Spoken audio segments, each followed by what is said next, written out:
Okay. And then can you could pull up the comments. You on your computer, right? Yeah, yeah, I see Okay. them. Okay. Okay. Yeah. That way if Okay. people start commenting. Say join the chat. Okay. It says connect my YouTube account to join. Let me connect. Hold on for a minute. Alrighty. It's asking me to connect to my YouTube to, I guess, be able to comment. Okay, to see the We're comments having and stuff like that. we're having trouble connecting to your YouTube account. Well, I can see it. I may not be able to comment back, but Okay. I Okay. can see it. Long as you see it. Hey everybody, welcome in. Welcome in. I'm gonna give it a few minutes see if we get some more people in here. This is Keita, your girl Keita, keeping it real with Keita. Thank you for tuning in. I have a special guest tonight who will be joining me. I'm going to do her introduction, try my best to do Oh her dear. introduction anyway. So, everybody, when you come in, please hit the like button, subscribe, share the video out to others to spread awareness. Please share the video out. And if you can, please comment. That's something big, something new on YouTube now, where if you leave comments, but make sure that you hit the like button. It brings up the algorithms, so that way it will be able to go further than where it is. So please, everybody, I'm gonna give it a few minutes to see. We got two in so far. I don't see no more yet, so I'm gonna just give it a few minutes before they come in.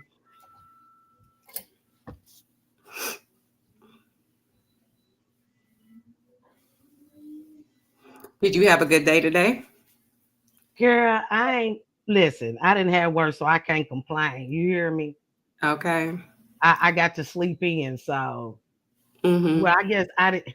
I don't. This menopause got me halfway sleeping at night anyway, so I napped through the day. Right, exactly. That insomnia kicks in. Yeah, oh my And god, bad. Can you hear yes. this? Can you hear this? Zzz? Mm-mm. Okay, good. Cause this, I see it blowing, but I can't hear it though. okay, cause this my fan girl. I didn't caught a heat flash. Yeah, I didn't I caught got a my heat fan flash. going too. Caught a heat flash. Yes, yes. I actually just left one of the girls that played basketball for me. Well, a couple of them, since they were in middle school, they had their senior night for volleyball. Okay. So I ran up there to go see them and cut out and came back home. Yeah. Okay, good. Hello. I'm glad I can somebody commented so that way I know I can see the comments. Okay. Yes, ma'am. Hey, Kimura, how are you? Thank you for tuning in. Thank you for tuning in. So we got up to 4. I give it a few more minutes. No, you good. I ain't got nothing to do. I don't know about you. It's the highlight of my night. Okay. Yeah.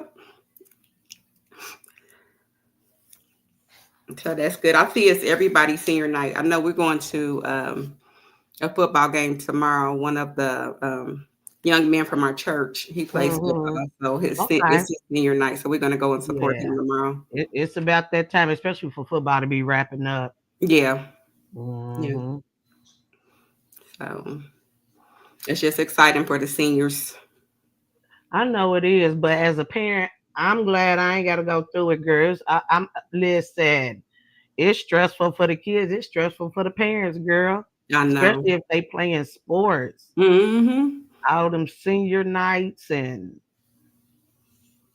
decorating and letters and jackets and girl college. Oh Lord, I'm glad. Yes, yes. Somebody got to do it. I'm glad it ain't me. I got one more. She'll be a senior next year, and I can't wait. Girl, enjoy it, but listen. What am I looking for? Okay.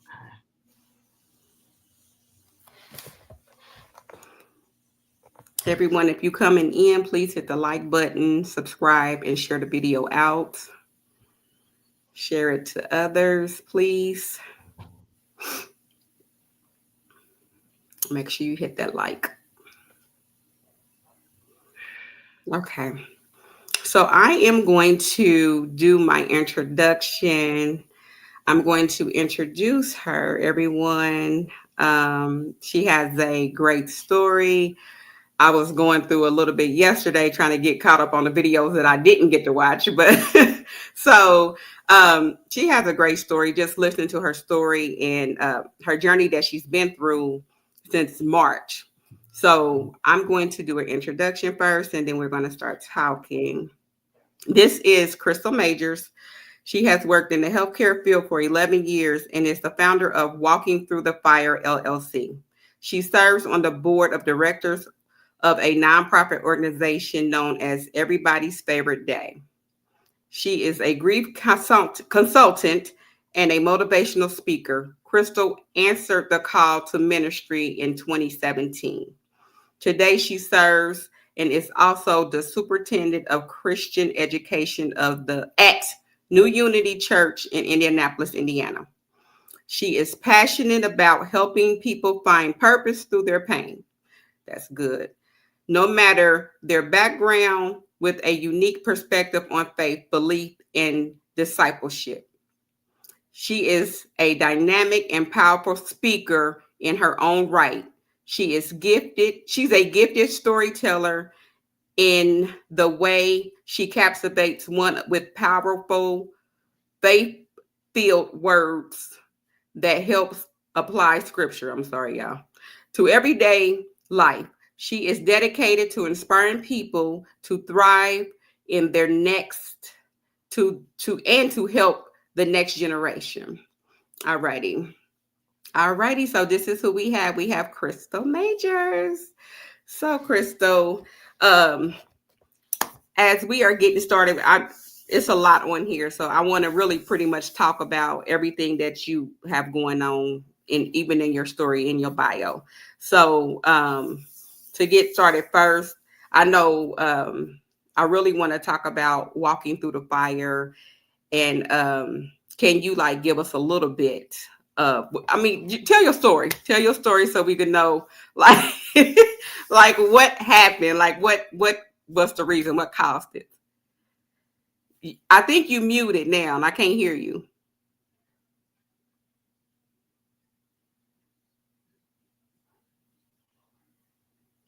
No.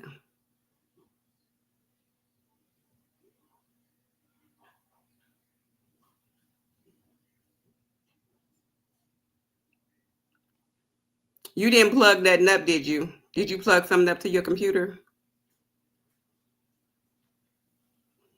Can you hear me now? Yeah, I can hear you now. I ain't gonna be able to use my microphone. Okay. So, how did I birth Walking Through the Fire? Is that what kind of where you want to go? Yes. Well, it actually leads into my story. Um, I would say for about a month and a half, I had a tremor in my leg, but in my right leg, but you would never know, not unless like I stepped up on the step. Mm-hmm. And so I was doing a speaking engagement. It had to be the 15th of March. That following day, we were at the church doing something, and my mom and a couple of friends and some church members were around. And I said, hey, y'all, look at this. So they looking at me crazy, Keita. Yeah. Okay, like, what's wrong with you? What's going on? Are you able to drive? And I'm like, yeah, I'm like, I'm gonna go ahead and make a doctor's appointment. So probably the 21st of March, I had went to the doctor. It was a Thursday. And so I went into the doctor and I tell her what's going on. And she's looking at me. She's like, Chrystal, I've never seen that before in my life. So they brought a couple of more doctors in. And they like, well, we're going to do some blood tests, but we want you to take off for work like that Monday or Friday and Monday. And so Monday morning, I didn't hear anything. Tuesday rolled around. I got ready to get up to go to work, and my legs both just went into a violent tremor. Mm-hmm. I want to say I thank God that My daughter was there because she had already had supposed to had moved like the week before, but it had been postponed, and she was literally about to go out the door. So I'm screaming and crying because I'm scaling on the wall trying to just get to my doorknob to Mhm. open it and call her name. So they take me to the hospital. It's like 6:15 in the morning, Keita. I mean, my legs are going crazy. They are looking like, what's going on? um they couldn't figure it out. Yeah. So as I am sitting there, the Lord is talking to me about different things, and mind you, I'm not a social media person. So when I say social media, I post and I get off. I don't Yeah. worry about who liking, who commenting, Right. none of that. And usually it's just, I was a coach for 11 years. So basketball, church, maybe vacations, my kids. Yeah. So once they took me back, as I'm laying in the emergency room in one of those rooms, the Lord is saying, I need you to start recording. Okay. Mm-hmm. So I'm like, no, we ain't about to do that. Right. He say it again. So Yeah. my mom and my youngest daughter was in the room with me. And so the third time he said it, I just like, okay, tell my daughter, give my phone. The Lord is telling me to start recording my journey. I didn't know why. Mm-hmm. I didn't even have walking through the fire yet. He just like, I need you to start recording. So if you've gone to my social media and in the very beginning, you seen maybe where I was getting up out of a hospital bed and I had some green jogging pants on, that was when I was literally in the emergency room. Yeah. Um, and so nobody could figure out what was going on. Okay. When I say I had from primary care to neurologist to every ologist in the Mm-hmm. hospital you can think of came to my room and nobody could figure it out. They did every test they could. So Yeah. they ended up admitting me. Um, and this was, like I said, that Tuesday morning. So probably a little bit before midnight, they moved me, but I don't think I got in the room to maybe 2 or something. Oh So wow. that Wednesday, the doctor came to me because they did an MRI, CT scan, Yeah. X-rays. He said, "Well, Chrystal, we're gonna have to do emergency surgery." What? What do you mean emergency surgery? Now, Exactly. when I laid down, I didn't have violent tremors. Okay. But as long as I was sitting up or planted my feet or tried to walk, it was a no go. Uh, Mm-hmm. there was no pain. They were curious of kind of why I was going through all this, but I didn't have any pain. But I'm like, you got to do emergency surgery. He's like, yeah, your spine is crushed. And so I had so many thoughts because it was just so quick. Yeah. 1 minute I was cool. I was walking, laughing. The next minute they telling me I got to have emergency surgery. And Right. so my main question is, one, when you dealing with the spine, that is a delicate part of Mm-hmm. your body. I work in the medical field. So when you messing with that I didn't have a choice though. He showed me the MRI. I had 3 bulging discs that crushed my vertebrae, which crushed Oh my spine. yes. So I'm like, well, if I get this surgery done, is it gonna fix my tremors? And he looked at me and just said, Chris, I have to be honest with you, no. But if I Mm-hmm. don't do this surgery, you'll be paralyzed in 3 to 6 months. Oh wow. So that was really, really shocking for me because then, I'm working, I'm putting a foothold in my career. I finally got my kids out the house, Keita. I'm trying to experience that empty nester feeling. Right. You know what Exactly. I mean? Uh, Mhm. and again, I've been working for the VA hospital for 11 years. Mhm. This is where I say I'm going to retire from Yeah. all these times. What am I going to do? You know, what kind, Exactly. huh? I said exactly. Yeah, yeah. I was thinking, what quality of life would I have? I'm 48 years old. I'm Mhm. at the prime of my life. Stella trying to get her groove back in the Christian way, though. Yeah. And here I am. I'm probably gonna be bound to a wheelchair. So, it was one of those. I didn't have a choice Mhm. to get the surgery done, but once I got the surgery done, that's when all hell broke loose. Yes. All hell broke loose. And so I got the surgery done probably on I think it was the 26th or the 27th. Um, Instead of getting better, baby, I got worse. And so as I was sitting in there, maybe 3 or 4 days after I got out of surgery and was going through what I was going through, the Lord put it on, just threw and said, walking through the fire. Okay. Yeah. And I still didn't know why. I was Yeah. still recording all of these days. Mhm. And I still just really didn't know what that was. And the more he talked to me, you know, he was say, let me say this. He told me to do something else. I don't want to say it yet because I'm still praying about that. He Yes. told me to do something else with it. But Mhm. by the time that I got out the hospital going into rehab, he told me what he wanted to do was what a video vlog.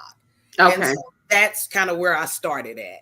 Okay. Where I Okay. started at. And that's pretty good. I mean, because it's like he give you something and you really don't even know. You just got to trust his process and see where Yeah. he's taking you to.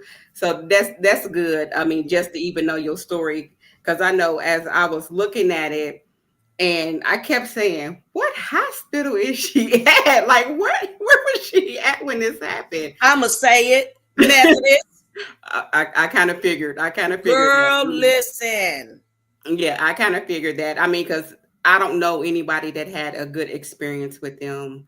I know someone that had brain surgery, and she had a horrible experience My with them as God. well. My So, and she had to leave about the hospital herself. God. She had to Oh, leave. it got detrimental to where my sister and my family was requesting that I move, but because of the type of surgery I had and because my condition had declined, Hmm. they said it wasn't good to move me. But I was sure ready to get out of there. Keita, I Yeah. got put off 3 floors. I read that. I said, "How she get put off the floor?"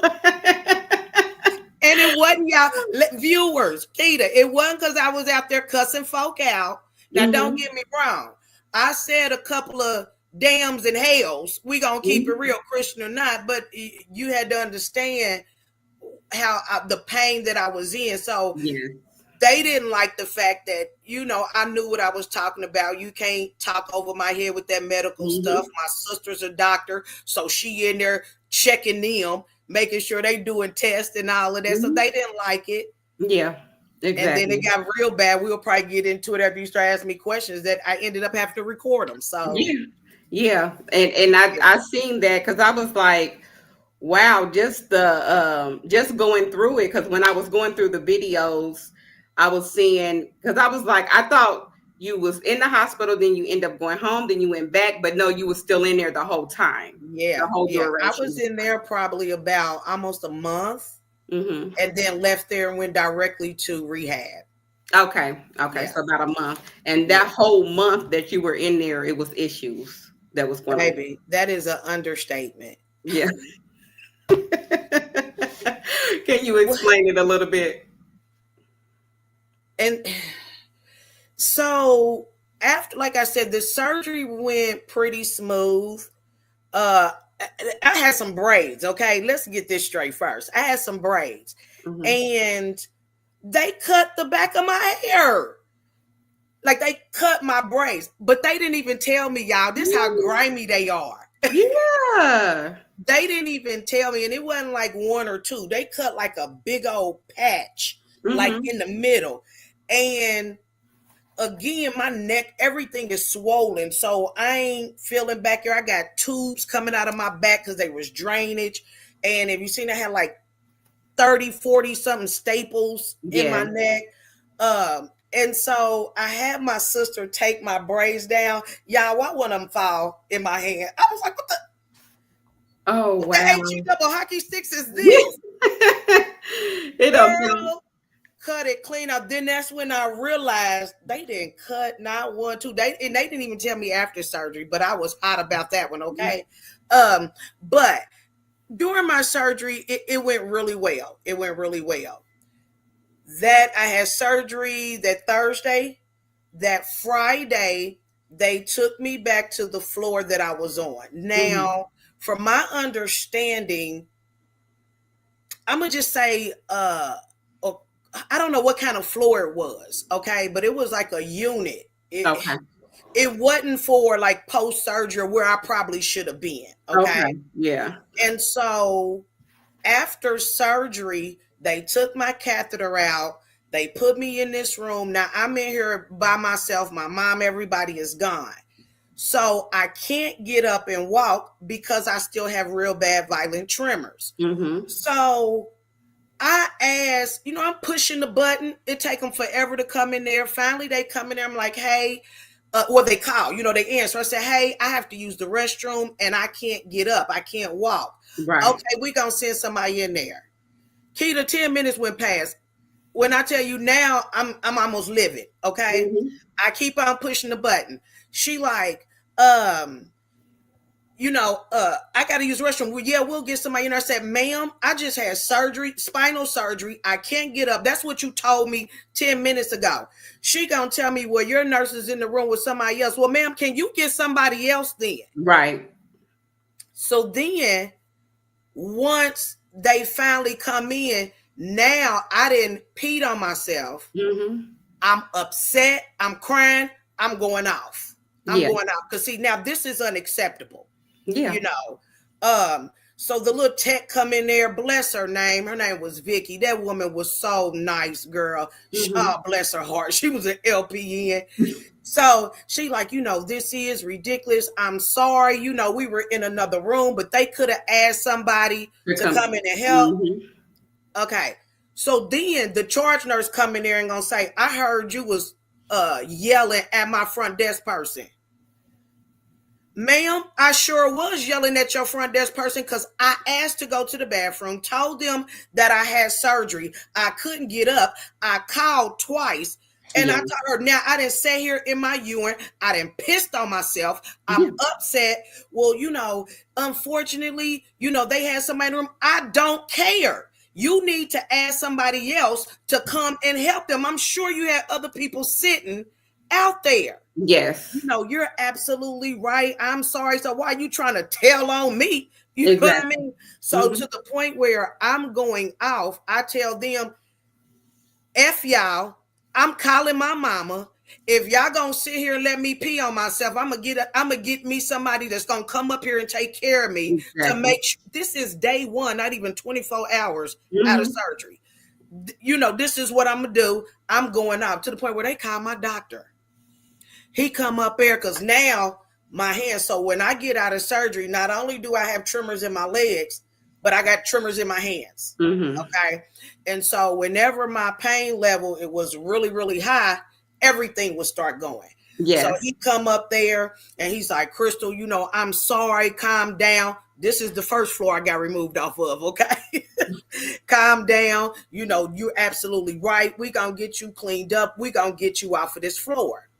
So after that, and I'm asking him about the tremors in my hands. He say, well, because we've been messing with your spine, you're going to have tremors in your hands, but they'll go away. So they moved me off that floor, put me on, matter of fact, no, it was 3 floors, like a cardio floor or something. Okay. Yeah. Room was nice, whatever. So I get in there and my whole family in there. Girl, I ain't gonna tell you, me and my sister got into it because the doctor come in, they find a neck brace. Now, this is the crazy stuff that I went through. They found a neck brace as they're moving me out the room, getting me settled. So my sister like, are you supposed to have this neck brace on? I'm like, no, ain't nobody told me that I'm supposed to have it on. So because she a doctor, here she go. Well, you need to put it on and da-da-da-da-da. I ain't gonna tell you I act like Martin. I put everybody out of my room that night, Peter. You hear me? Hey, I seen you say that on the video. You said get the stepping, everybody. Girl, listen, they was like, we been put out a better place. I was ticked off. You hear me? Yes. But then the doctor comes in and says, well, no, she don't need it. Okay. Why? Because the doctors would come in. I didn't get a lot of sleep. I was on medication every 2 hours. I Yeah. was taking something every 2 hours. And so the doctors, my primary care doctor would come and see me every day before 8 o'clock. Then I would have like the neurologist, I would have PT, I would have OT, and some other people come and see me throughout the day. And so he's like, so they come up there. And so he's like, well, why you ain't got your neck brace on? What do you mean why I ain't got my neck brace on? Mm-hmm. The doctor just came in here and told me that I didn't need to Right. have it on. Yeah. Oh, so now I'm getting a little flustered because y'all ain't talking to each other and y'all claim y'all on the same team. Yeah. When it really started getting rocky, Keita, is when on that floor, I'm supposed to have medication every 2 hours. And it was important that I got it because, again, here I am with all this pain, all this stuff going on. They wouldn't give me my medication on time. So it would cause me to go into violent convulsions. Mm-hmm. And it was so bad that my daughter stayed with me one night. Well, the first time it happened, after that, my mom really didn't leave my side the entire time. She slept in chairs, bless her heart. I love my Yes. mother. You hear me? Yes. She slept in chairs, on messed up cots, all that. And she's 75, okay? Mm-hmm. It was real bad. So that after the first time, she said, okay, I'm not leaving because they don't want to do what they supposed to do. Right. And again, I'm not cussing them out, but I'm telling them, this is what happens. And if you don't, I'm getting upset. I need you to be Yep. on top of your stuff.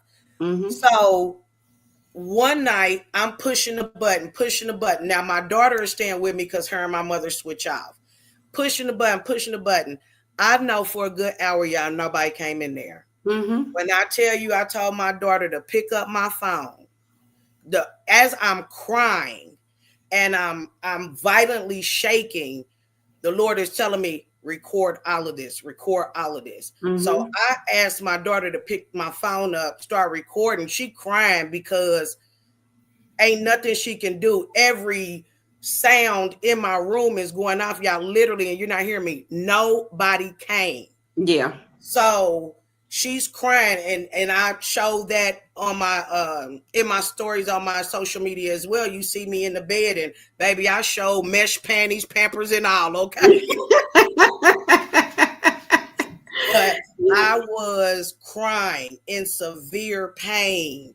I mean, it was bad, and it was multiple days of that, weeks of that. Mm-hmm. Um, I think one night where it was 2 times where it was just really, really bad. But one night right before I told them that they needed to come down after this, because I told them I felt like they was trying to kill me. Mm-hmm. Uh, and I was telling them they need to do their job and blase scoop. So one night it was raining. I have arthritis. Yeah. So when it rains, and I got the kind where my joints and my shoulders will swell up really big. Now, Okay. I got all this swelling because I can only sleep like this or like Mm-hmm. this. Okay. So I Right. got all this swelling, tubes out in my back. It's raining real bad. My shoulders start swelling up. Now I'm on morphine. I'm on oxycodone, and all of this is intravenous. Yeah. So they giving it to me little by little. So I go in there and tell the woman, hey, I call her and say, hey, my shoulder is starting to swell up. It wasn't bad, but I felt it. It's starting to swell up. Yeah. It's my arthritis. Can I get some heating pads? Bottom line, because that story is kind of long, but bottom line, I'm going to say by 9 o'clock, my blood pressure was sky high because I was in so much pain. My shoulder was super huge. And so it was so bad, they gave me every medication. I had like 14, 15 medications I was taking. They Oh. gave me every medication that I had in 30 minutes, whether it was due or not. Still didn't do nothing. I kept trying to tell them, listen, I'm crying. Now I'm going into tremors Mm-hmm. because my arm is swollen up. And so I'm telling them, hey, I need prednisone. Ibuprofen. This is my arthritis. They call my doctor. She come back in there and say, well, she said because of your surgery, we can't give you no prednisone. Keita, it was 8:30. I remember it Mm-hmm. like it was yesterday. It was 8:30 in the evening when they started to give me all my medication. I was like this till 9 in the morning. Oh. And You, was this on your second floor? This was the second floor you was on. yeah, Okay. till 9 in the morning. My mother came up there, and it was so bad that my mother was crying Mm-hmm. and told them you wouldn't even treat your dog this bad. I mean, it was so bad. I was profusely sweating. I Yes. was exhausted because I had been going for almost 12 hours, no, not sleeping, nothing, Right. Yeah. strictly doing this. My primary care doctor came. She sat by my bedside, held my hand, and was just like, Chrystal, I'm so sorry. When they called me, they didn't tell me you were in this shape. And nobody's still communicating with each other. She said they just called me and told me that your shoulder was hurting. They didn't tell me that they had gave you all these medications because your body went into full tremors. They didn't tell me that. Mm-hmm. So when I tell you from that day forward, I told her everything got to come through you.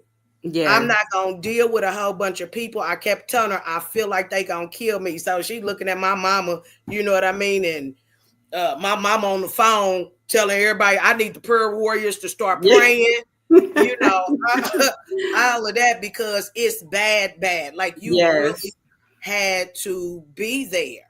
Mm-hmm. And so after that, they ended up bringing the charge nurse in there, the head nurse, or the people from primary care, and the people from neurology. And so from then forth on, they were supposed to do a warm handoff. Now, you know it's bad. They don't do no freaking warm handoffs in the hospital. Right. Okay. And what a warm handoff is, when your nurse, LPN, or RN, or whatever get off, they need to, of course, meet with the other person, see what's going on, but both of them have to come in and talk to you so we can be on the same page about Yes. what medication. Mm-hmm. Now, I was on so much medication. What they didn't know was that I had a medication list. I had somebody print it out for me, and Yes. I had what time I took every single medication because I needed to make sure, Mm-hmm. because of all these medications I was on, what I was taking, when I was supposed to get it. Yeah. So I finally got a couple, maybe 3 days with this young lady. I said, I love my Black people. Do you hear me? Her name was Jasmine. That little girl took care of me. She Mm-hmm. was in my room before I was supposed to get my medicine and said, Chrystal, I'll be right back. I'm going to get your medicine. Come in there. You need anything. Then finally they gave me this other little young boy. He was in there when I was doing all that. That first time he took over. And so they didn't do a warm him off. So I gave him like a little hot lashing. Yes. And so I didn't think he was going to stick with me. So he stuck with me. He said, I seen what you was going through. And so, Yeah. because I had to apologize. Well, when I was going off, sometimes I had to apologize, but I let him know it was warranted, Yeah. you know. Exactly. Exactly. Um, and then and again, I'm still, like I said, 2, 3 times, they ended up doing like a shift change. Okay. Mm-hmm. What I found out was a lot of these nurses were traveling nurses. Oh. So Mm-hmm. they would work maybe Tuesday, Wednesday, Thursday, and then I would get a whole new different crew for the weekend. Right. That weekend crew, baby, they don't do nothing. They don't Mm-hmm. do nothing. When I say they tried to kill me, they Yeah. tried to kill me. Mm-hmm. The next time I started having problems again, this woman, and I'm a girl, her name was Holly. Girl, if I was an unsaved saint, Holly would have got the business. You hear me? Holly would have got the business. Baby, Okay. I had to call uh darn, what you call that thing? I almost had a cardiac arrest messing with her.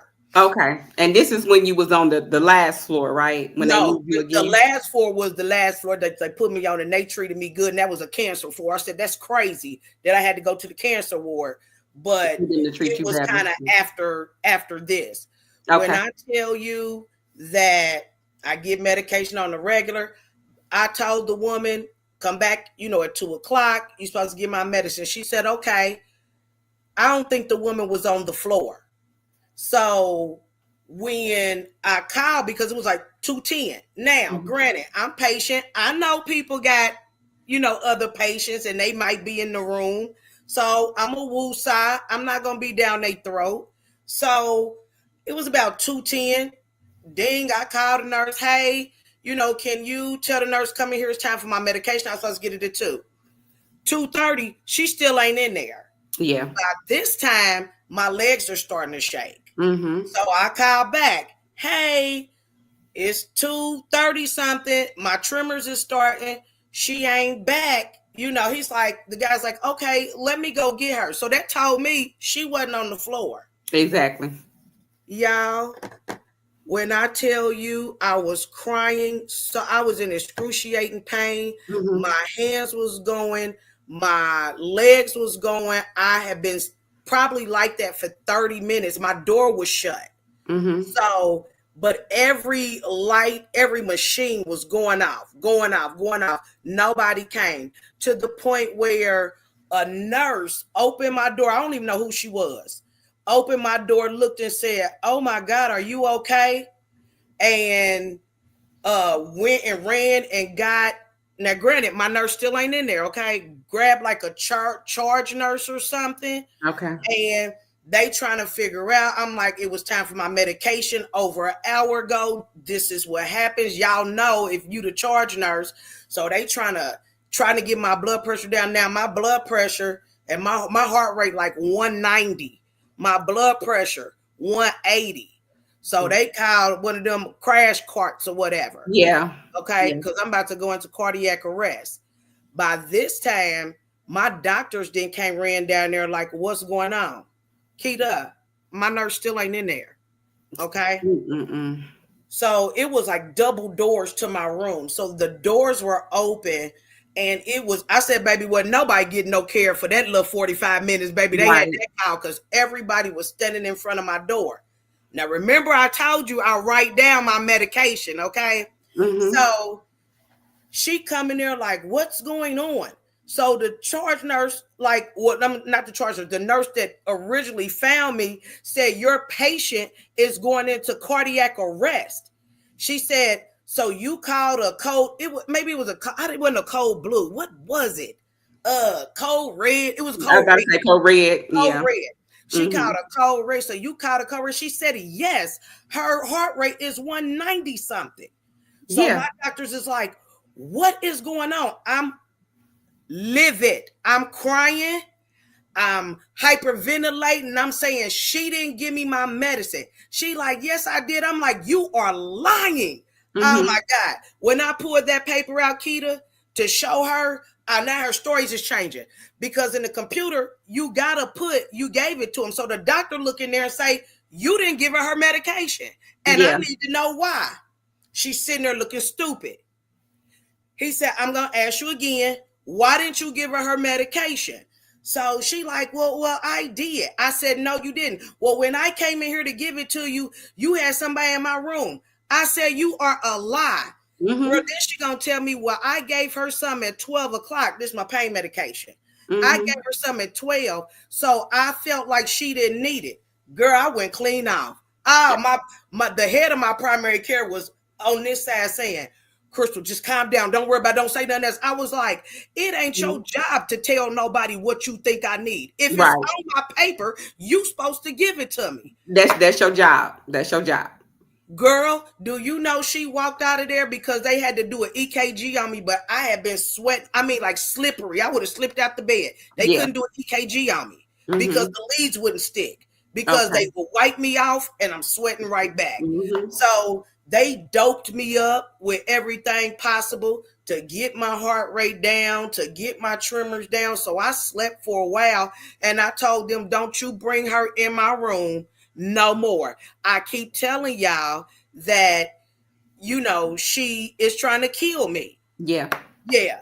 So, Somebody said, my mother said it was a rapid response. That's what it was. oh, Rapid a rapid response. response. Okay. Yeah. Okay. Rapid response.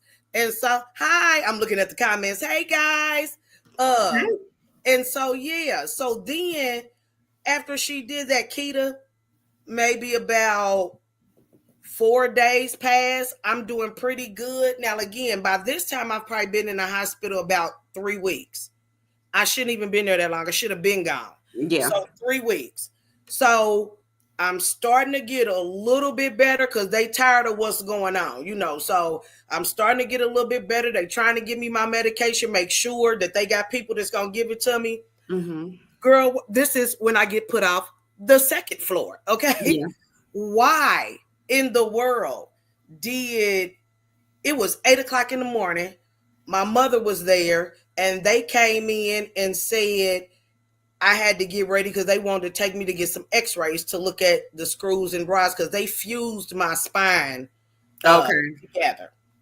And so she says, we're going to take you for x-rays or whatever, but we about to change shift. I'm like, okay. Mm-hmm. Why that hell for Miss Holly walk in my room?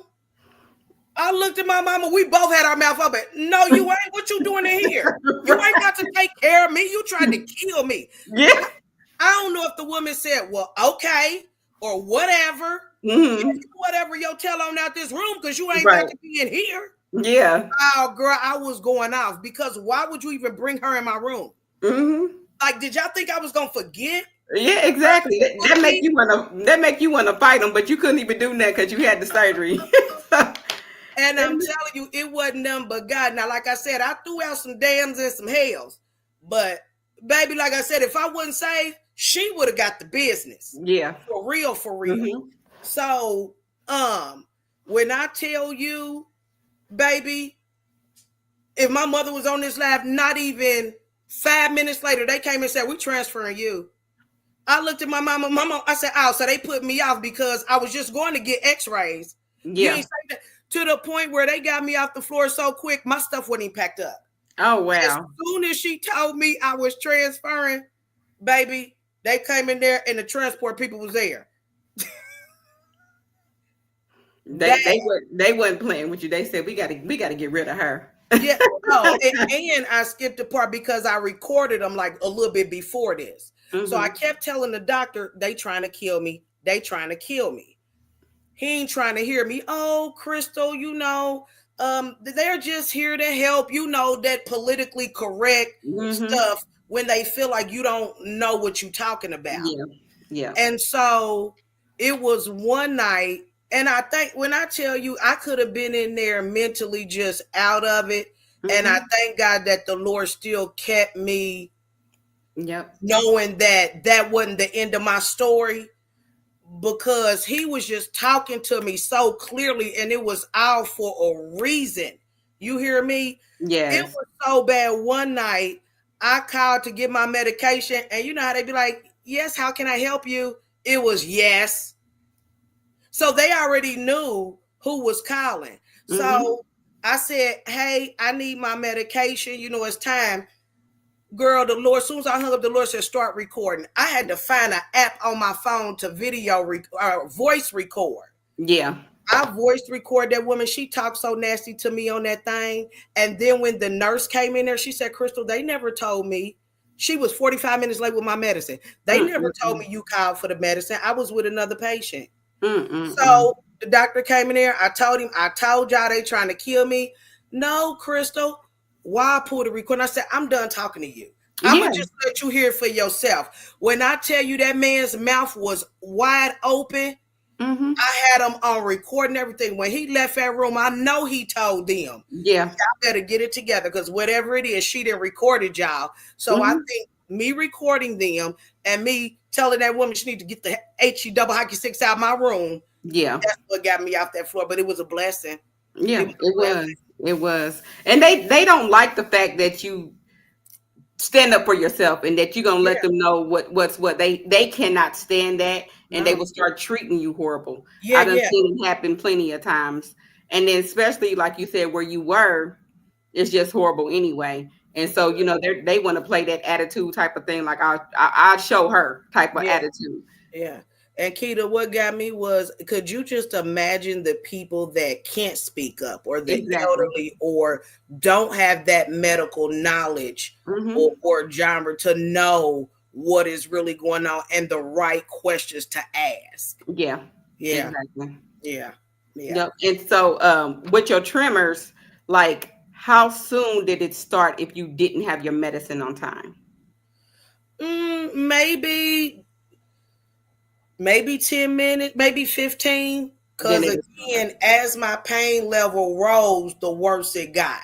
Okay. Okay. So, and I was constantly in pain, so that's why they had to have me on that 2-hour regimen the entire time I was in the hospital, Yeah. because yeah, it was a lot. It was a Yeah. lot. It was Because like, it'll it come back still after. hurts, you know what I mean? So Right. it's a lot.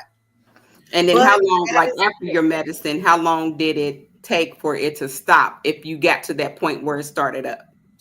maybe a couple of minutes, Okay. because again, it was intravenous, so it went to my bloodstream immediately. Okay. It wasn't like I took a pill and had to wait 25, 30 minutes. Mm-hmm. So it helped. It helped. Yeah.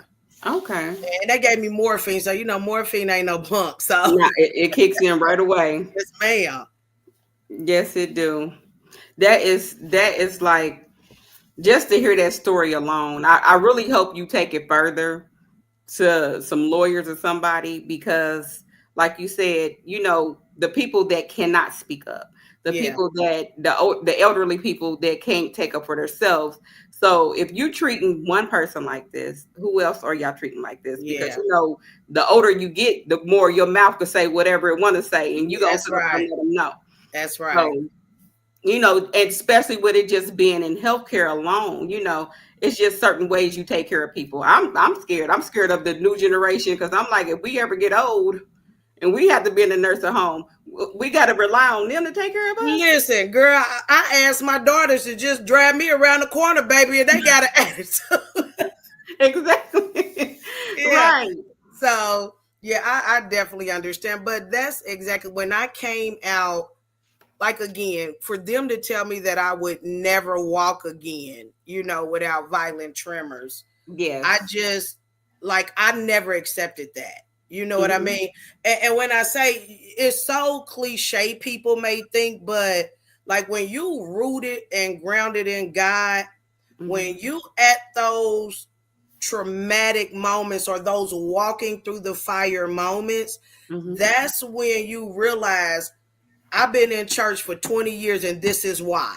You know Yes. what I mean? Yes, God shows up on our behalf and Yes, he gives do. us this and opens doors and all of that.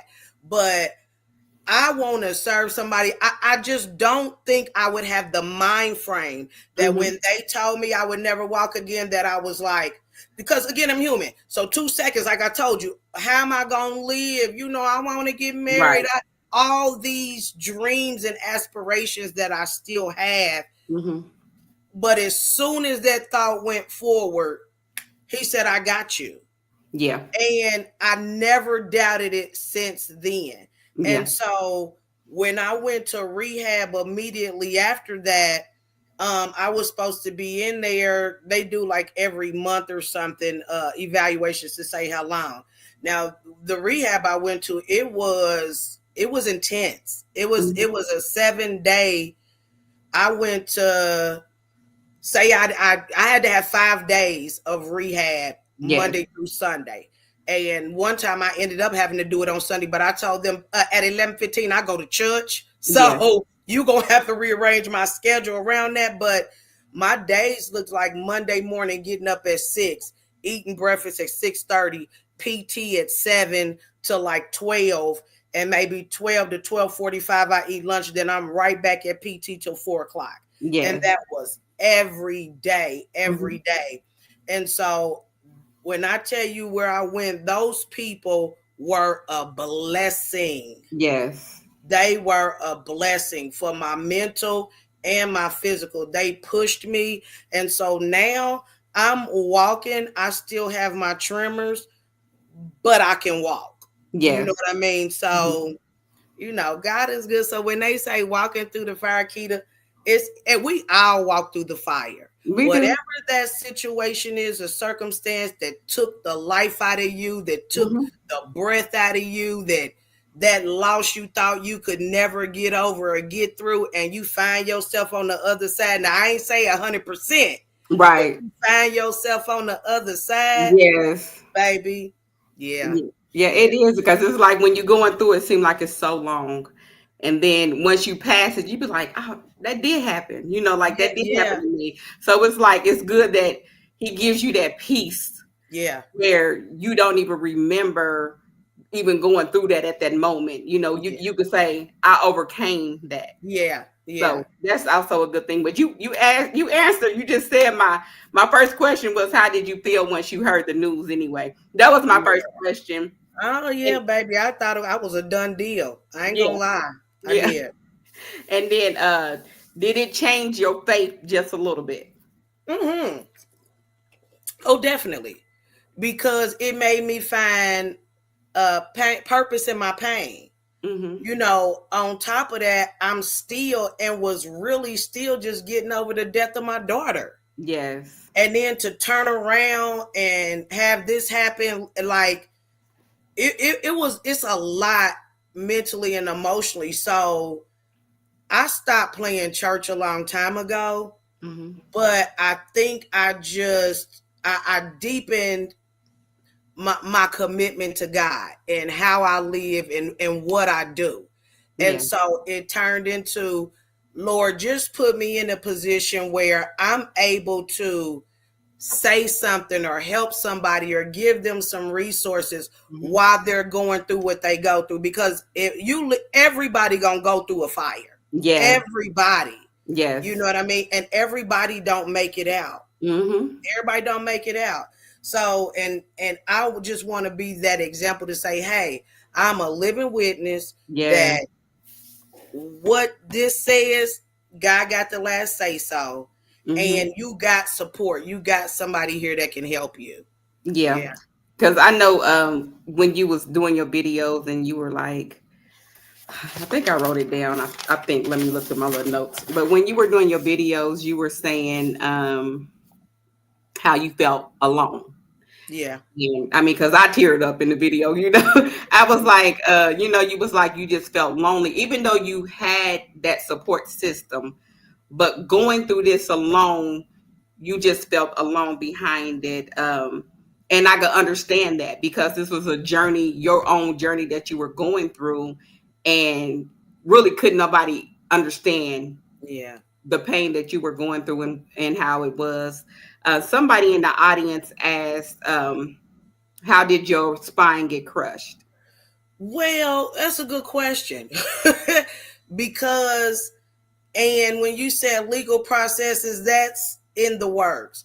I have been having back and shoulder issues probably for the last 6 7 years, probably. And they sent me to PT 5 times, and the last time I went, they cut my PT short because he said, Chrystal, whatever is going on with you, it has nothing to do with PT. Y'all got acupuncture. I had dry needling. Mm-hmm. Then about 3.5, no, my daughter been gone for 3. So about 5 years ago, my thumb went numb.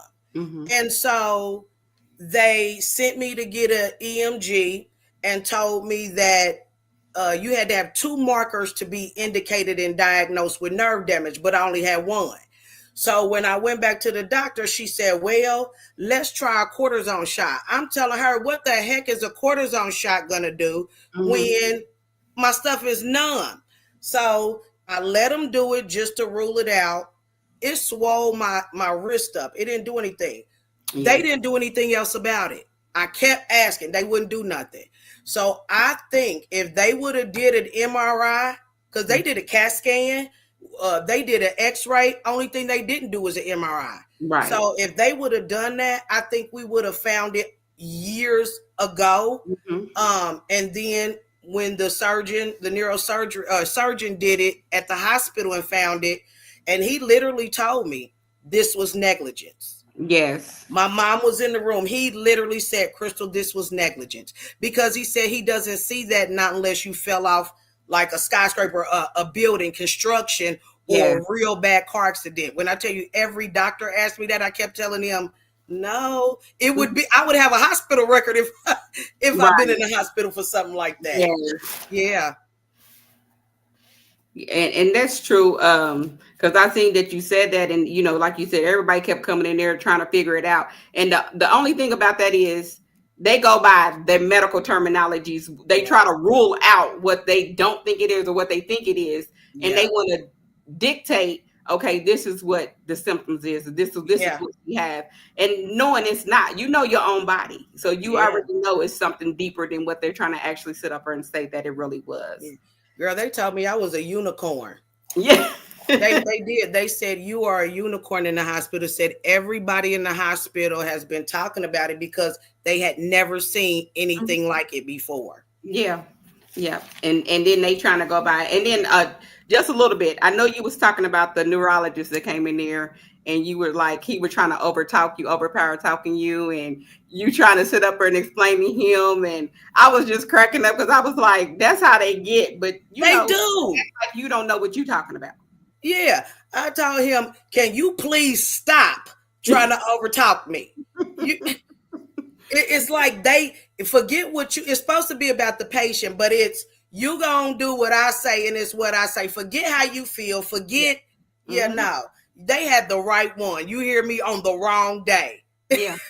Exactly. And I said, shoot, if it wasn't me, again, my mom is a registered nurse. My sister's a doctor. So like they Mhm. wasn't gonna they wasn't gonna get around that. They Yeah. wasn't gonna get around. But that service was so piss poor. Like I said, if I could have moved, I would have, but I was Mhm. just in too bad of a shape. Yeah, that's true. Yeah, That's but I can't say no more. But God is good. Do you hear me? yes. And Yes, he I is. just I don't know about y'all. But like somebody said, Miss Love, but God, you absolutely right. Mhm. I'm telling you, I don't know what he doing, but he doing some big things. Yes, he is. Yeah. Because even when you was telling the story, what came to me, the scripture that came to me was James 1 and 2. So when it talks about count it out joy. And just with you going through your things, I'm gonna just read the scripture. And I got Hmm. translation. Dear brothers and sisters, when trouble of any kind come your way, consider it an opportunity for great joy. For you know that when your faith is tested, your endurance has a chance to Come grow. on. So let it grow. For when your endurance is fully Working developed, patience. you will Yeah, be Lord. perfect and complete, needing nothing. Need So nothing. that's the strict scripture that came to me. So I pulled it up today because I was like, counted out joy. I was like, let me get the scripture so I can sit up there and see. Because when we go through different stuff, it's like, I know with me, I'm gonna speak for myself. I can't speak for nobody else. I'm gonna speak for myself. When I'm going through the trials and tribulations, yes, I get kind of like, why am I going through this? Hmm. Why is this going on? And I have to realize, okay, this is what I'm trying to overcome. He's trying to teach me a lesson out of this. I don't know what it is, and just count it out joy. Yeah. Like I said before, when you go through it, it's kind of hard. It's kind of hard to even stay on that prayer life. It's kind Yeah. of hard to sit up there and, speak to God because you in the midst of something. But I understand your story, and I thank you for sharing it. Thank So you. before I move on, I just want to ask,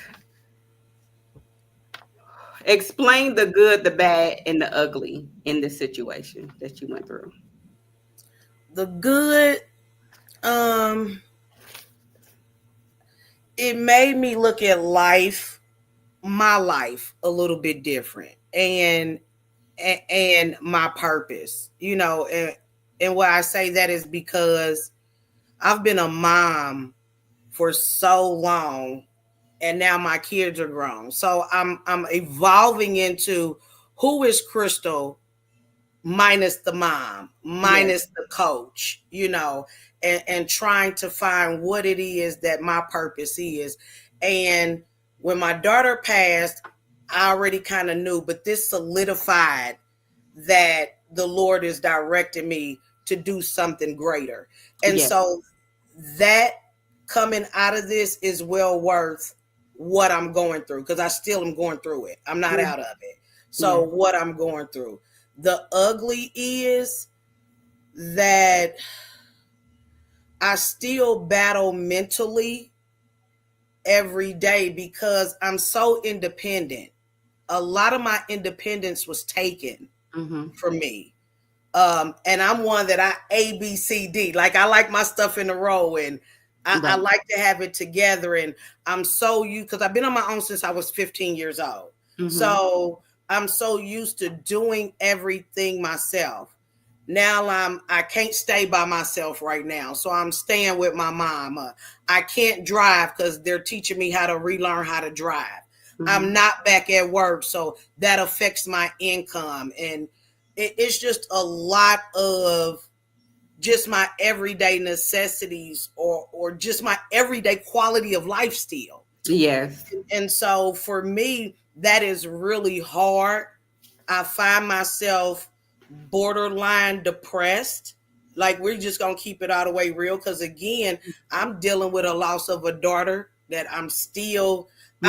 I don't even know how to process it, because I'm processing what I'm going through my health wise. And so Yes.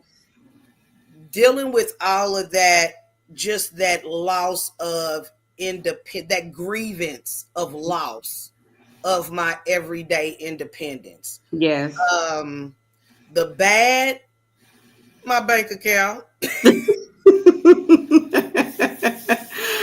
Yeah, I get. like, I'm telling y'all, listen, tithing work. I don't know who on here. You hear me? I look, tithing works, baby. Yes. Because when you just read lacking for nothing, your Mm-hmm. faith, like, we run around and say, "Oh, I got faith. Oh, I got faith." But baby, Mm-hmm. when you got to work that faith for Yes. real, Yes. people realize they ain't got as much faith as they think they didn't Mm-hmm. say it they had. Yes. Because it's Yes. easy to beat my chest and say, "Oh, I love God. God, my everything. I Mm-hmm. can trust him in a time of trouble." But like you said, when we're in trouble, we pacing the floor, Yeah. and we calling Joe Smo and doing everything to do Yeah. what we need to do to handle it, Mm-hmm. instead of just saying, "You know what, God, this bigger than me." Yes. And I think, Keita, I've gone through so much, and I know I'm not by myself, that I had to develop the perspective of, I can't keep getting mad every time something don't go right. I Right. can't keep getting mad every time I lose something. So what? I lost that car. You can have it. 5 years ago, when I got a divorce, I didn't have no car. I got me another one. You know what I Yes. mean? Yes. If I have to humble myself and ask for rides, Mm-hmm. that's what I'm gonna do, because what I think is what I say, and what I say is what I do. Yes. And so I tell my daughters, and even when I'm ministering, I tell people, sometimes you gotta say everything is gonna be okay just to convince yourself. Yeah. You do. Because if I say, "Oh, it ain't gonna work out," "Oh, it ain't gonna work out," well, no, it ain't gonna It work out. ain't. Yeah, because that's what you're speaking. Mm-hmm. Yeah, words have power, and Yes. they gotta land somewhere. Mm-hmm. And them negative things sometimes is bouncing back and landing back on you. Yes, it is. Yeah, so I got to speak those things that are not as if they were. No, and I'm not saying that I don't have them slip ups where I'm human. I'll be like, "You know what, this is some BS. I'm tired." Yes. Okay. Mm-hmm. But bottom line, my foundation is, I ain't had no job since March, and I ain't over here looking like what I'm going through. I ain't Exactly. missed no meal. I done picked up 40 some pounds. I definitely ain't missed no meal. Right. And yes, I can complain. And like I said, my grievance of my independence. And I was talking to my daughter the other day, and I said, yeah, I can be mad, but I thank God that I got a mother that got a house that I can stay at, because it Mhm. could be worse. It could be. Yes, it It could. could be worse. So that perspective, you know what I Mhm. mean? It just changing of how you got to find the silver lining in something, in Yes, you do. everything. Yeah, And God provides, even He though you does. are, like you said, it's humbling you, and He provides. He's your sustainer. He's going to be there to help you out through this. This Yeah, is a journey. He started you on this and told you what to do, baby. yeah. You about to get. He's about to bless you 10 times. Well, I'm gonna Okay, receive it in the He's name gonna of bless you Jesus. 10 times. Yes, He is. Yeah, So you. and I thank you. Let me say that before I don't know when we ended, and I don't care, but I want to thank you Mhm. because for having the platform to allow me to tell Yes. my story. I do a live, every Thursday, and I can say it or whatever, but it's nothing like having that dialogue with somebody just to Yes. sometimes ask you those raw, intimate questions that Mhm. sometimes you may not bring up. So I thank you for even allowing me to be a guest on Keeping It Real with Keita. You're welcome. You're welcome Yeah, anytime. I just wanted you to just, spread your awareness, spread awareness to others so they would know if they were ever to be in this situation yeah, and what yeah, to do. Even if it's not about just going through the tremors or whatever yeah. else they might go through, it could be something else dealing with the hospital or their health. So just spreading that awareness to help someone else that needs. And and when I say I'm a grief consultant, it's one of those, again, like I said, grieving doesn't necessarily have to deal with the loss of a child, a spouse, a Yeah. loved one. Grief, you can grieve a lifestyle, you Mhm. can grieve a loss of a job. There is so many things that you can feel a loss of, and Yes. so that's what I'm here for, Mhm. to help you navigate through that. Sometimes we have so much on our plate that you just need somebody to sit down and help you go through each one, Yes.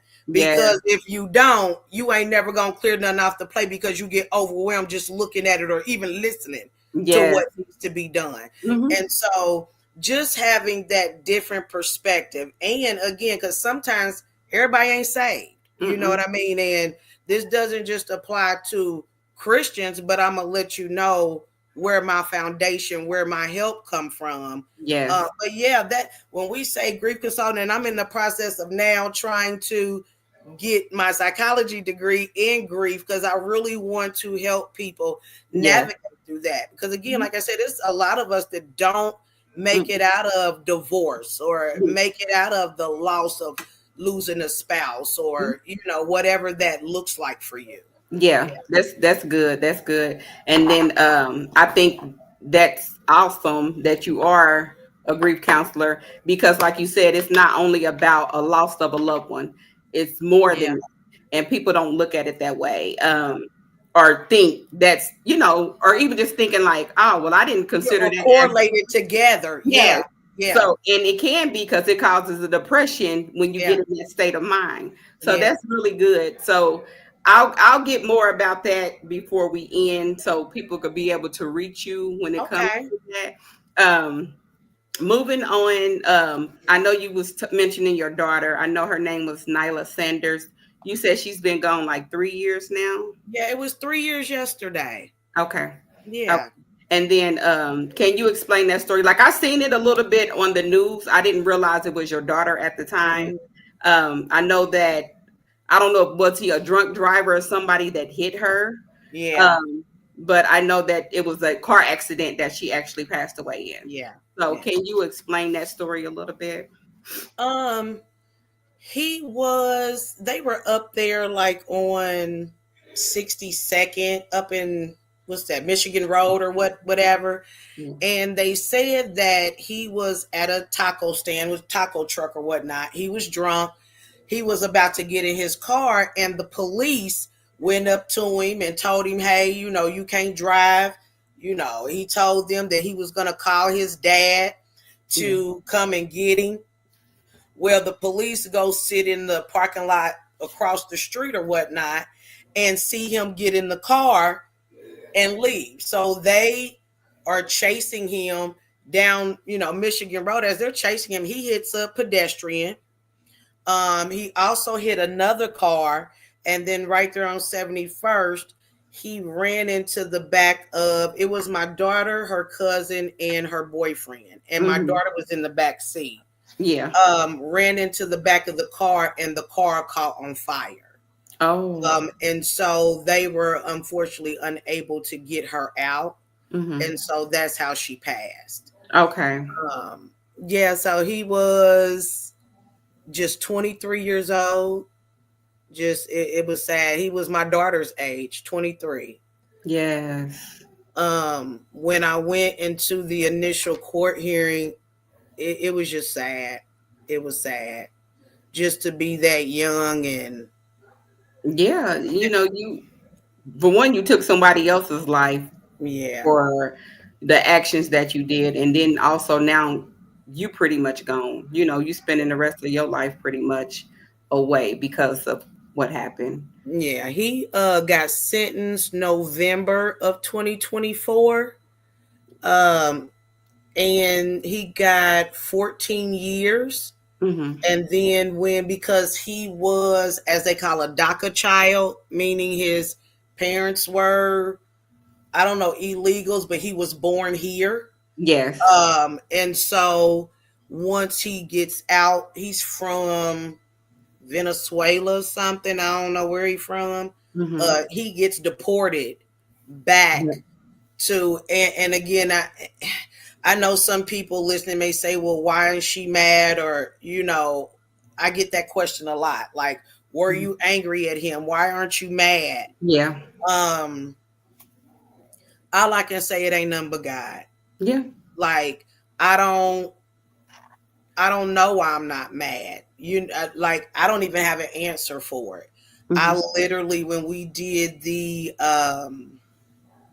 when you speak in front of, when the parents or the survivor, or testimony or whatever they do, Yes. um it was hard, but I told him that I forgave him. You know Yeah. what I mean?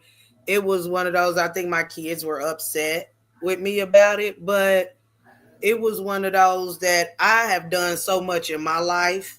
I haven't taken anybody's life, but one thing I know is one sin ain't bigger than the other. Mhm. And me being angry or hating him ain't gonna bring her back. I'm Mm-mm. gonna forgive you, and the Lord gonna take care of that. You Yes. know, Yeah. uh, you like you said, he ruined his life as well. And I think me just saying that I forgave him probably was one of the hardest things Mhm. that I've ever done, but I was at peace with it. Yeah. I was at peace. Yeah. Because you just a situation like that. It's hard, and it's okay to be mad and angry in the moment, Yeah. but over time when you realize it, I mean, because everybody always be like, well, if you was there ever in a situation, how would you feel? I can't really say Yeah. because I haven't been in nothing like that, but I just know with God on your side, he gives you that peace and that forgiveness, because he talks about forgiveness, and you can't Yeah. keep holding that grudge against someone else. Yeah. um, and we really don't know his story or why he felt like the need to do that, but it's sad. And with Yeah. your kids, I know with them being younger, it's hard for them to understand, and they Yeah. probably always be mad at him. um No, it was devastating. It shaped and shook both of my daughters, and mm, still to this day. My oldest daughter, she had not too long ago lost her dad, and so she was trying to get over that. And then my oldest daughter was like her second mama. You know what I mm, mean? It was one of those. And then my youngest daughter was in college. I think that was real hard because she's 200 miles away, and she comes home, and then her dreams of playing basketball in college just kind of got snuffed yeah, out. She yeah. was at a full ride at Vincennes, and the depression and just the Mhm. loss, it was too much. And I could understand. Yeah. So he did a lot of damage. Mm-hmm. Um, and I'm sure he doesn't realize what he's taken and what he's done, but God will replace it. He's Yeah. gonna fill those voids. Yeah. Yeah. What I will say, Keita, real quick is, people just need to um make sure you tell your kids that you love them. I know a lot of times, especially us being young, a lot of us may not have grown up in a house where your parents or your guardian was like, "Hey, I love you," or whatever. Mm-hmm. And I was one of those. My oldest daughter brought that to my attention, like, "You don't never tell us," and I was like, "Well, yes, I do." So now, even Mm-hmm. before then, but I make it a point. I don't care what you're doing, whatever. When we talking, when I see you, I love you. I hug you, because a lot of people get to see their loved ones in the casket. I didn't Yes. I didn't get that. I didn't Yes. I didn't get that. And that hurts Mm-hmm. most, because all I have is a memory of, we had just left Puerto Rico, I think Yes. a month before that, and she just would call me and was like, "I'm gonna come over and see you," and at a blink of an eye, they were at my door saying she was gone. So, Mm-hmm. just be thankful. Yes. Yeah. Yep. I don't wish that on my enemy. My enemy.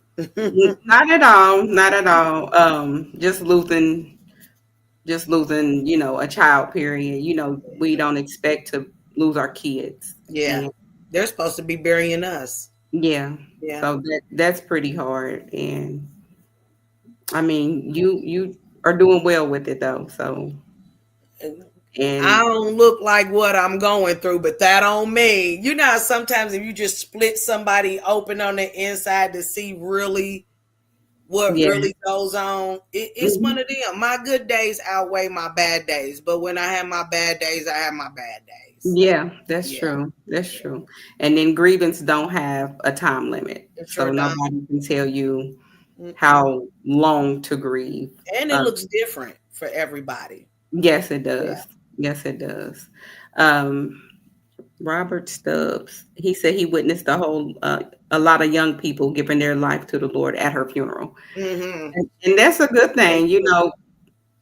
It's a good thing because this world is a little crazy and they need Jesus right about Yeah, now. I was, and when we talked about, when you said, walking through the fire, and I told you in the beginning that I was already seeing my purpose through my pain with my daughter.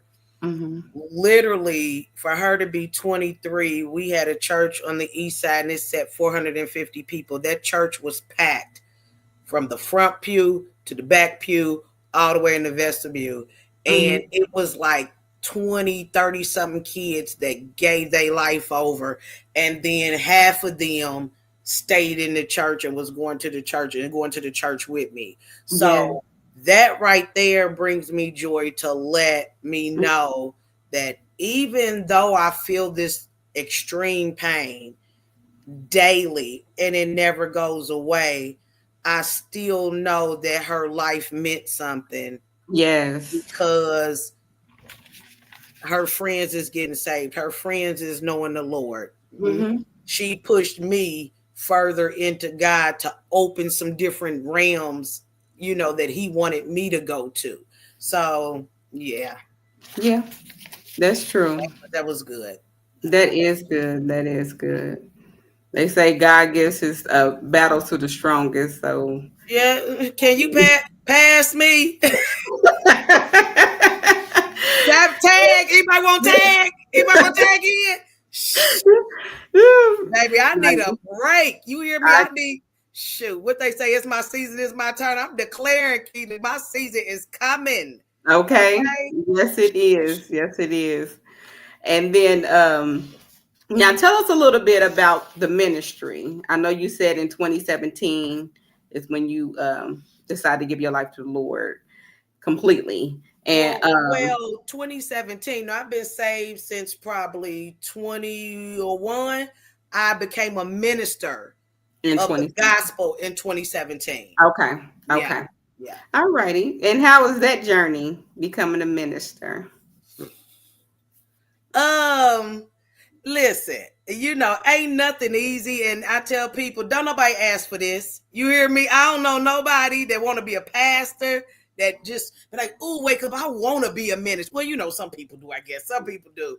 Mm-hmm. But I ran from my calling forever, Yeah. and when once I knew God was doing something, I went to my bishop like 3 times. First, I was like, do people have women as deacons? Because I never really seen Mm-hmm.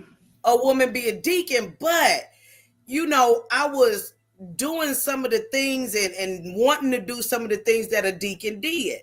Right. But then he started like putting me in different situations where I'm talking to people, or I'm talking more about the Bible, and I ended up becoming the superintendent of Christian education, which is almost like people's Sunday school. Okay. Mm-hmm. So in charge of teaching and getting curriculum and all of that. So I just seen him kind of lining some things up. So I went back to him, because when I went to him about the thing, he was like, "No." I was like, "Okay, well, the Lord is telling me something." He said, "Well, go back and pray." Okay. So I went back and prayed. I'm like, I don't know. So then he said, "Okay, preacher." But I was scared, Mm-hmm. you know, especially when you're used to hearing God, but you don't know that you know that you know. Right. And then Right. you got to go to the man. I was scared of rejection. Mm-hmm. Telling me, "Well, Chrystal, no, that ain't your calling. You can't do this, you can't do that." I'm like, okay. But I really fasted and I prayed. And Mm-hmm. so I went to him. I said, "Well, maybe it's a motivational speaker." Okay. He looked at me and started laughing. He said, "Okay." But not telling me, like, "Okay, you on the right track. Just keep hearing from God." He said, "I want you to fast and pray for 90 days. I want you to fast, but I want you to pray for 90 days and come back to me in 90 days. Before the 90 days was up, the Lord had already put in my spirit it was to preach. So when I Mm-hmm. did that, he said, "Okay, like, yeah, you own it now." You know what I mean? Yes. So Mm-hmm. I had to go through training. I guess shedding off the old man, because sometimes they be like, "Oh, well, you a minister, you got to pull your pants up and pull your Mm-hmm. skirt down to your ankles." you know, I'm an outside the box type person. Yeah. I can't live in a box. I'm too creative. I can't, I'm too eccentric. I can't do that. But I am secure with who I am. Yes. And going to the clubs, I ain't had to get that up, because I wasn't doing that no way. The drinking and smoking, it took me a minute. You know what I Mm-hmm. mean? What I want to tell people is, it's still a process. Mm-hmm. Whatever that is for me. I'm not saying for me, but for you, because people think, "Oh, if I in the choir, if I'm a preacher, whatever, that you don't have issues." I'm not saying smoking and drinking and partying is yours, but it is a process. So you can't wait Yes. till you get cleaned up to get Yes. in it. You Yes. get in it and God cleans you He up. cleans you. Yeah, Yes, he yeah. do. Yes, he do. And so I think for me, my mouth might have Mm-hmm. been the main thing that now I have to make sure that I don't tear people down with my words or Mm-hmm. beat people up, because I'm a verbal abuser. I will admit I was, okay?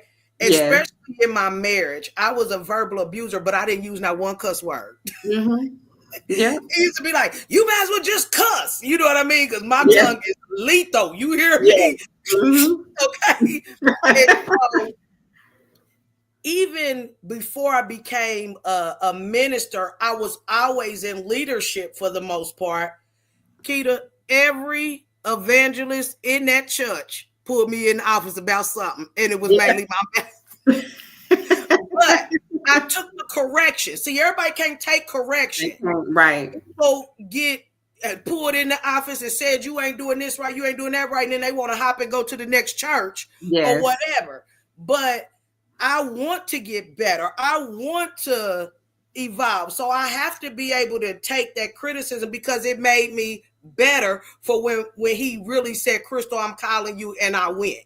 Yes. So for me, just shedding out that, making sure that my mouth is controlled, and that when God bridles it, I don't try to rip the band-aid off to say what I Mm-hmm. want to say, because I don't want to hurt anybody with my words, and I want to be I want to be blessed as well, you know.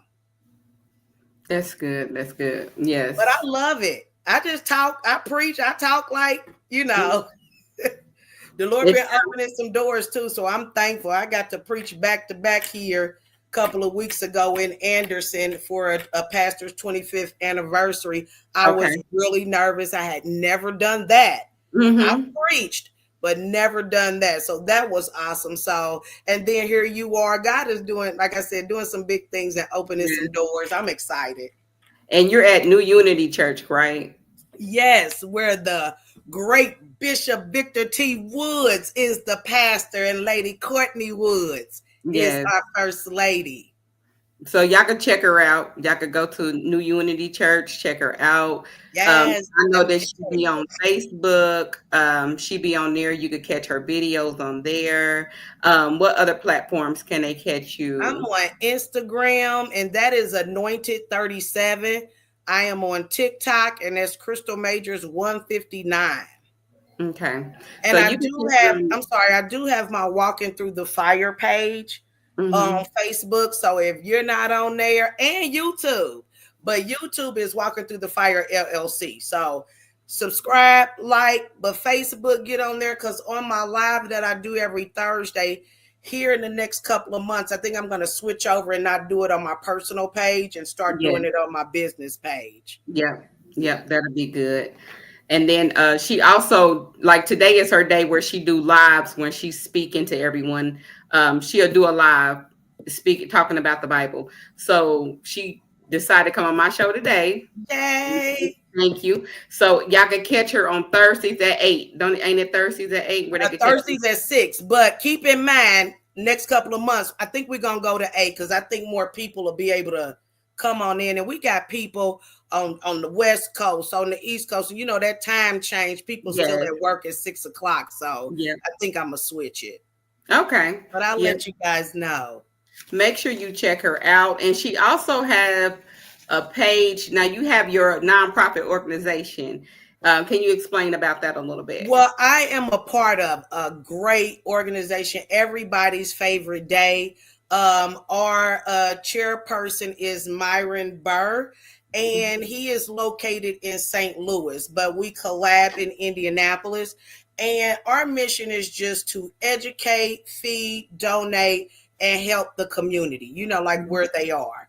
Yeah. So like right now, we have a community garden. I don't know if y'all seen on my page. I had a jar of pickles. Y'all, Hmm. them pickles was fire. That came out the garden. Yay! Yeah. So we have a community garden, and we're also looking to do something here in Indianapolis with the community garden, so Hmm. that way we can help the community get fresh produce. You don't Yeah. got to go spend that money at the store. We can Hmm. support each other. And Hmm. again, those funds is just going right back into the community. We are about to do our winter clothing drive in Yeah. November. So more information for that will be coming. But yeah, I am just a proud board member. I had to. I am really trying to get a foothold in the community to help people. That's what Yeah. we need. We don't have that village anymore, No, we or don't. we got a village and we're too scared to reach out Hmm. to the village, because I Hmm. feel like you don't know me, you don't know, I don't Yeah. know you. Hmm. So we just want to be that foothold in the community to help people. Yes. Yes. We Yeah. need that, and especially with the fresh produce, because Yeah. every time you turn around on TV, it's always a recall on something. So Yeah. just to have that fresh produce, because I already said I'm like and I'm gonna have to do my own garden because I don't trust nothing that they got in the stores nowadays. Listen, Keita, I was looking at TikTok the other day, right? Hmm. This man said he bought a cabbage from Walmart. Y'all, honest to God, it was plastic. He took a piece of leaf off, put it on the stove. It wasn't an electric stove, it was a gas stove.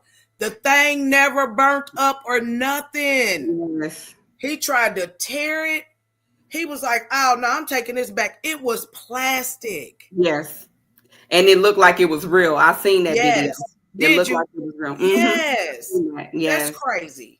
It is. And even with the blueberries, you have to watch that because they giving you plat and watermelons. I'm like, oh no. Oh Yeah. no.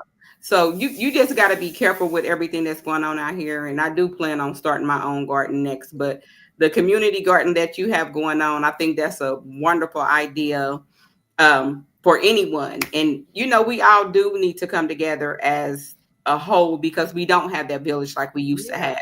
And Yeah. it's time to get back to that. It's time Yeah. to for everyone to get back to that and just working together, just build each other up as a community. Yeah, because So that's everybody don't have that support system. Everybody don't have mama, big mama, grandma, aunties.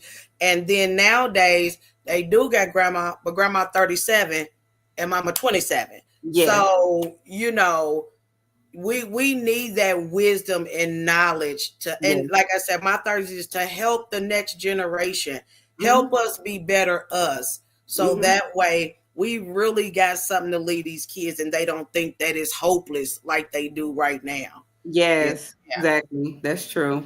And Keita, if for you or anybody else, everybody's favorite day does have a page, and he goes on there and gives gardening tips as Okay. well. So look out for that, and you can go on there too. I think he already has some put up too.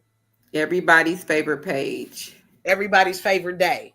Everybody's favorite day. Yeah. Okay. Make sure y'all look out for that. And then donate. They're taking donations and everything. Make sure you Oh, donate to her. definitely. Definitely. I will let you know about our clothing drive last year, because what we do is we don't like take clothes, even like if you bought something new, we'll take it. We had a website on Amazon and people would just go on there, and we had a certain, it's not like they do a gift registry or whatnot. And Okay. you would go on there and do that. So it's some things may change a little bit, but please keep out for it. And if you see it, please help the community, please. Yes. Yes. That's what y'all do. At least reach out. So I think that is about it. I think that's all the questions I have for you today. We talked about the ministry and everything. So yeah, people, make sure y'all reach her, hit her up on her Yes. platforms like she told y'all to. Yeah, Hit yeah. all her platforms. Make sure you hit her up. Do we have a book coming soon? The Lord is, yeah, listen, the Lord working on it, okay? The Lord Okay. is working on it. Let me say that. Because that was one of the first things that I said I wasn't going to say, but that was the first thing that he told me to do. Mm-hmm. But, doing that and making sure it's right takes time. So that's still coming down the pipeline, but he told me to kind of do this first. Yes. But yes, you will, because baby, I've been on my own since I was 15, so I got some stories. Okay. I got some stories for you. Okay. Well, I appreciate you tuning in and just coming in today, taking your time out your Thank schedule you. just to come on my platform and just spreading awareness, like I said. And hopefully soon I get to have you back when you uh, do whatever God has told you to do. Well, We're you gonna have coming to me next. You Oh, coming to me next. okay. I'm Okay. telling you that that ain't a question. You coming to me next. Okay. I don't mind. I do not Okay. mind. Miss Love said book, then movie. I, I'm with you. Come support Miss Love. Yeah. I'm telling y'all. I did. You know how when you can't say nothing. Ooh, baby, I'm telling you. Yeah, I'm sure we all got stories. You know what I mean? But yeah, I got Okay. something to definitely have you laughing. I tell you one that was, before you go to my page. That one that was kind of raunchy. I said everybody ain't gonna like it, about my boo boo issues. I seen it. I was cracking up. I said, "Oh my goodness." When I tell you, that was probably one of the funniest days I had in the hospital, and I needed that laugh. You hear Okay. me? Look, that But was yeah, a permanent twerk. You weren't even yeah, trying to twerk. You was twerking. not at all. Look, I can't even twerk before I had the trimmer, so Okay. shoot, I need to use it. Okay. Right. Right. Yeah. Oh gosh. But But yeah, thank you so check them much. out. Check it out. Walking through the fire. Her At six videos. o'clock You can go back. Thursday, guys. Yes. So check it out. And do you have any like merch or anything that you're selling? I do. You see, I got my walking through the fire t-shirts. Yeah, these are like a dry fit. So they Okay. ain't gonna shrink on you nothing. And it ain't paper. So it's in the t-shirt. They are $25, small to large. I'm sorry, small to extra large. 2X and up, it'll be $28. Listen, we can ship it to you. We can meet you. We can DoorDash. I'll find somebody to DoorDash it for you. We gonna get it to you if you need it. All you Okay. have to do is just inbox me on any of those platforms. Again, it was Chrystal Majors Facebook, Anointed 37 on Instagram, and TikTok is Chrystal Majors 159. I also have an email address, Keita. It is WTTFire, the word fire, FIRE3 at gmail.com. At So Gmail. again, that's WTT, the word fire, the number 3 at gmail.com. Okay. Yeah, so if you guys need any help, you want to talk about some things, you may not have thought about it was grief, but now you're hearing me and you want to have a discussion, reach out to me, email me. We can Yes. set something up. Yes. Reach out to her. I'm gonna have to get one of your shirts too. So I'll inbox you. I got you. Yeah. Okay. And then also I do have merch myself. I got on one now. It says I'm her, but it's humble, embracing, and remarkable. Oh yeah, So I'm gonna have to get that. I have that. I have chosen, and I have a Keeping It Real with Keita shirt. I'm gonna have more coming out, but this is the ones I have now. Instagram, Keeping It Real with Keita. You will see me posted on there, and I don't really know how to do it on YouTube yet, but I'm gonna figure it out. But so I do have merchandise. My shirts are 25 for the t-shirt. These are 30. Is that long sleeve? Yeah, this is long sleeve. Oh yeah, I need one of them. And then the hoodies would be 35. Okay. $35. So hit it up. Thank you, Chrystal. Thank you for coming. Thank you, Keita. And you have a good evening. Have a good evening, because I'm about to get ready for bed in a few minutes. I know that's it. Bye, y'all. Thank you. Bye. Thank you all. Thanks for coming in. Thanks for the comments, everybody. Thank you all. I appreciate it. Thanks for all your comments. I wasn't able to go through it. Reality checks. Thank you for always tuning in. I appreciate it. Thank you, Dawana, Robert, Makita. Let me see. And Professor Kim, thank you for tuning in as well. I didn't get to acknowledge everybody, but thank you all for tuning in. Thank you for coming on here. If you come back later and you have comments, please leave it in the comment section. Also, when you come in, please hit the like button, subscribe, share the video out. Make sure you share this out to give awareness to others who may need this. Thank you all. Have a good night. Happy Thursday.